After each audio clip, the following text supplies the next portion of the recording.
Welcome back. As we all know, America's 250th anniversary is approaching. And my next guest is giving us kind of a one-of-a-kind history lesson. In his new book, Been There, Done That, How Our History Shows What We Can Overcome, Greg Jackson shines light on dark times, insurrections, political partisanship, partisan press, assaults on the Constitution. I know. Sounds familiar, right? He's not talking about now. He's talking about other times. Earlier today, I spoke with Greg, who is also the host of the podcast History That Doesn't Suck. I'm a man of a certain age, born in 1962. So I get this question a lot. Major, it's never been this bad. And I say, in my lifetime, it's been bad. Yeah.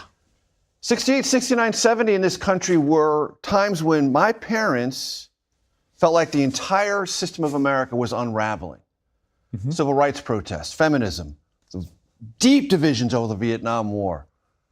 All of that, bombings on university campuses, shootings on university campuses. One, in fact, at Kent State carried out by the National Guard. Yep. Stuff really happened in my lifetime. So that's part of this book that you've written is about. We have been other places that were troubling before. Absolutely. And in fact, you're giving some wonderful examples that I intentionally avoided because I wanted to demonstrate how old these problems really are. That's why I choose to keep this to the early Republic and through the 19th century and actually cut myself off from the 20th because that's how long, whether we're talking about contested elections, fake news, you name it. Corruption. Yes. Allegations of dismantling or undercutting the Constitution, of being treasonous.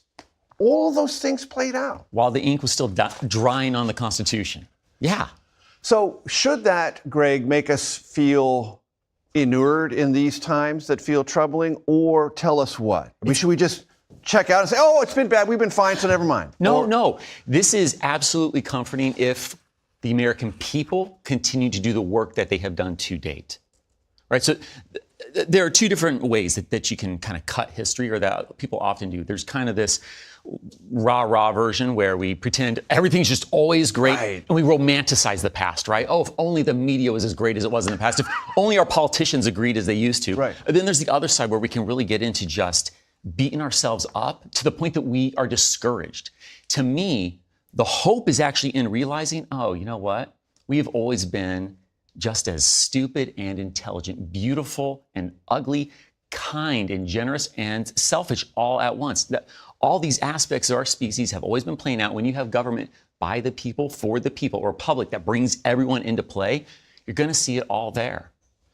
And when you think about the origin story for this country and the spark of genius that was this idea, not a monarchy, but a republic in which the people are sovereign. Yes.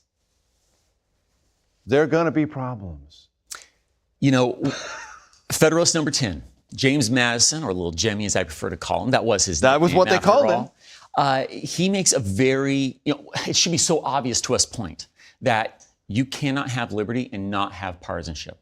These things are hand in hand. The moment you give people the freedom to have an opinion, you're going to get two opinions at least, right? So he has this analogy where he basically says that just like it'd be stupid to get rid of oxygen because you don't want to deal with fire, right, the problems that can come with fire, you can't get rid of liberty to get rid of partisanship. You have to accept partisanship is a part of liberty.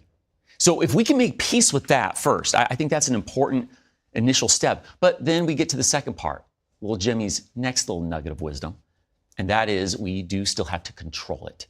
Right? So that is all part of what I'm trying to tackle in the book is, first of all, reminding Americans that, one, this is a part of having a republic. You want the liberty and freedom that comes with a constitutional republic, you got to deal with the partisanship. That's going to be there. But second is, that doesn't mean it has to go off the rails. If we can stick with James Madison's comparison, fire can either illuminate the night and cook our food, or it can burn our house down. Right. That is up to us. What's your best favorite story of Been There, Done That to help someone now concerned about what we're dealing with, maybe get a sense contextually of a dark time?